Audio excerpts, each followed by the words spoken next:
Welcome to this week's edition of Coach Prep. Coach Don and I are here in the Cherokee Batting Range podcast studio getting ready to record episode number 189. We're going to spend a little bit more time today talking about positioning for defense and a way for us to help our players really understand the benefits of understanding their positioning at the start of every play. Before we do that, though, let's talk about our sponsors. First, the Anderson Bat Company. Everything Fast Pitch is very proud to have Anderson Bat Company as our presenting sponsor. Anderson Bat Company is using the latest and greatest bat technology to corner the market in the fast pitch world.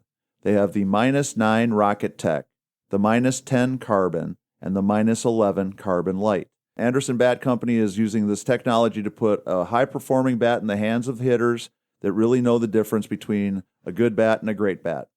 We're also working with Anderson to provide a discount for all of our listeners. Go to the Anderson Bat Company website and order your bats. Use the EFP20 discount, which is for everything fast pitch, and you'll get a 20% discount. And please take advantage of that EFP20 discount. You save an additional 20%, and you help support the podcast at the same time. We really do appreciate Anderson. High-level piece of equipment. All their stuff is great, so make sure you go there and get your orders and use that EFP20. Also, we need more people to become patrons. Go to patreon.com/everythingfastpitch. We're talking about $5, $10, or $20 a month. If you see value in what we're doing, you want us to be able to continue doing it, let's make sure that you jump on board, become a patron. Again, thank you very much to the patrons that we have. That you, all of it you helps greatly. Are amazing. Without your support, we would have been shuttered and out of business a long time ago. But we are pushing hard in 2023. We want to get to be a break-even operation, and for that to happen, we probably need about 10 more patrons. So if you can, go to patreon.com/everythingfastpitch. So Don, we spent some time talking about defensive positioning a while back, and Stan raised a question that we talked about something in that initial discussion that he thought needed a little bit extra fleshing out, maybe a little bit extra discussion. So something that we've always talked about with our team is when we're thinking about the jobs that a position player has to do, that we're trying to determine the best place for them to be on the field to be in a position to do that. One of the most important ones and the most obvious ones is if we have a runner at first base who is a threat to steal second base, who's covering second base on the throw, who's going to be taking the throw from the catcher, and how should they be positioning themselves to make sure that they be there on time. Be there on time. And we'll talk about being there in time here in just a second too. But so let's talk about positive or negative distance.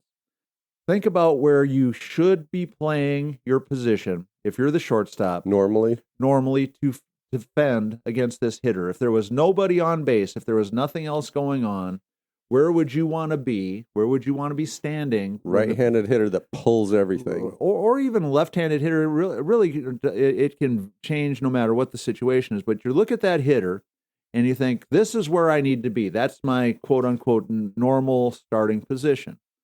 So anything that we do that pushes us away from that position, pulls us away from that position, makes us stand someplace else, can be negative distance. So let's say if I'm playing shortstop right now with this hitter up at the plate, I want to be exactly halfway between second and third. So now when we start to talk about positive and negative distance, if I have to take one step towards second to make sure I can cover the steal, or 2 steps towards second, or 3 steps towards second to make sure I can be there in time to receive the throw to cover the steal, that's all negative distance because it's taking me away from where I need to be or should be to be able to do the other part of the job that I have to be able to do.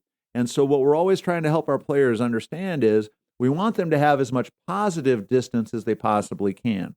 So positive distance means being able to stay as close to the position you should be, as far away from the bag that you should be covering, and still be able to do both jobs effectively well. There's an ideal spot. Right. Somewhere in there. And what ends up happening is for the vast majority of us, whenever we have to add in that second variable of covering a base, we overdo it. We overdo the negative distance because we start to doubt that we are going to be able to get there in time. We're worried that we're not going to be able to cover the distance that we need to. And so we cheat our positioning. We end up with negative distance to be in a better position to take the throw. And our goal is if that runner's going, we know she's going. So that becomes our primary play.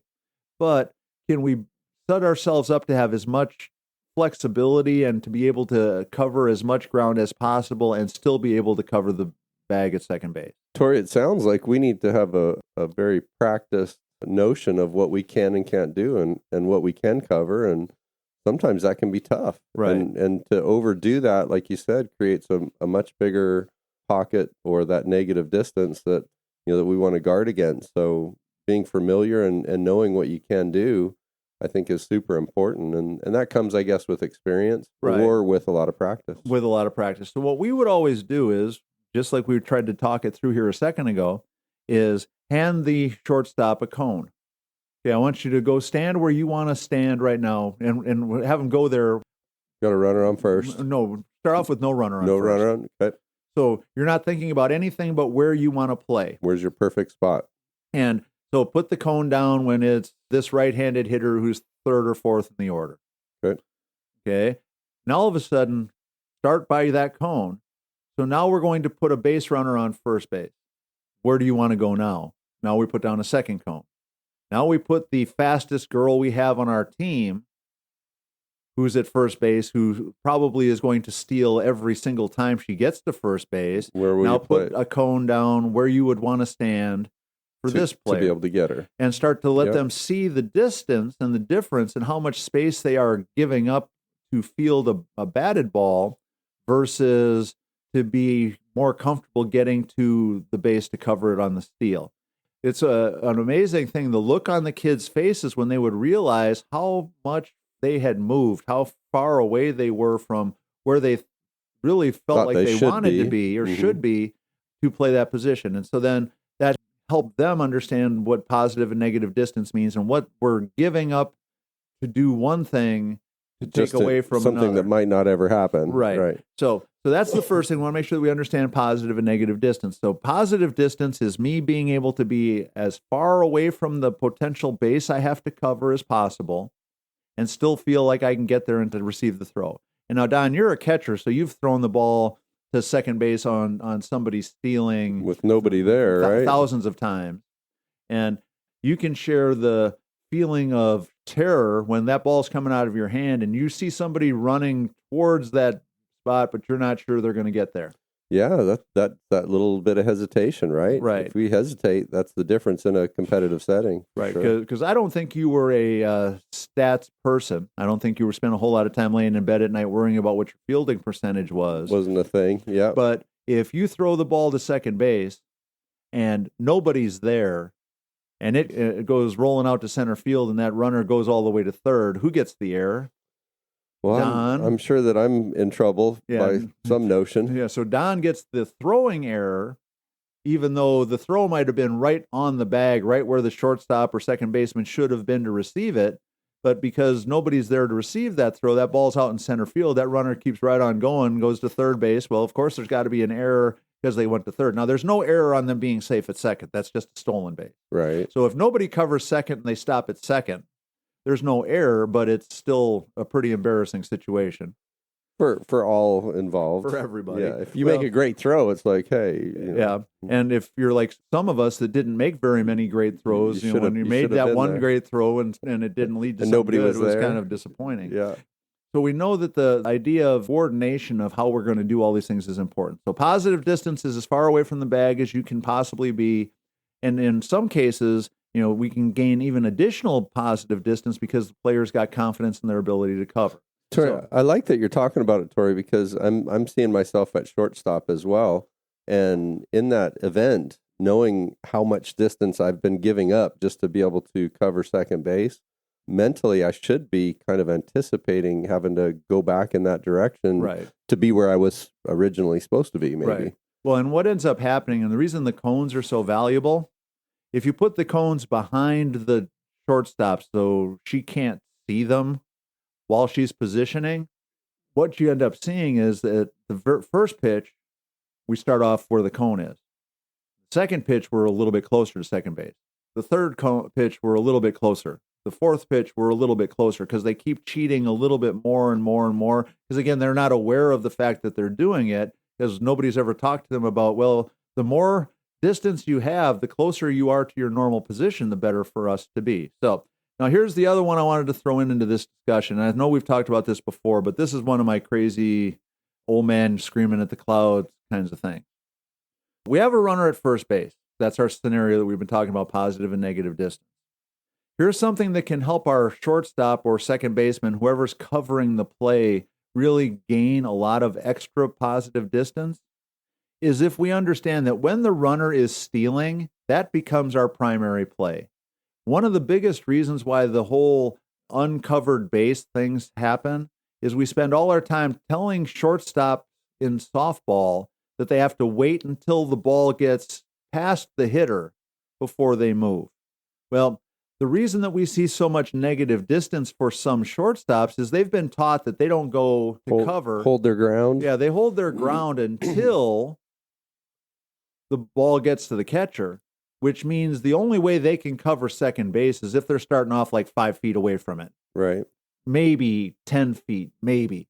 Well, if we go back to our cones, the positive distance and negative distance markers, if we're going to wait until the ball's in the catcher's glove before we ever start to move to cover second base, we're nowhere near even the I'm cheating to cover cone. We're a lot closer to second base than that. So here's my philosophy. This is what I've always thought. I've argued this with people hundreds of times. I'll continue to argue with it 100 more. And we always laugh about why should the catcher back up first base on plays in the infield, and people want to argue that that's the stupidest thing ever.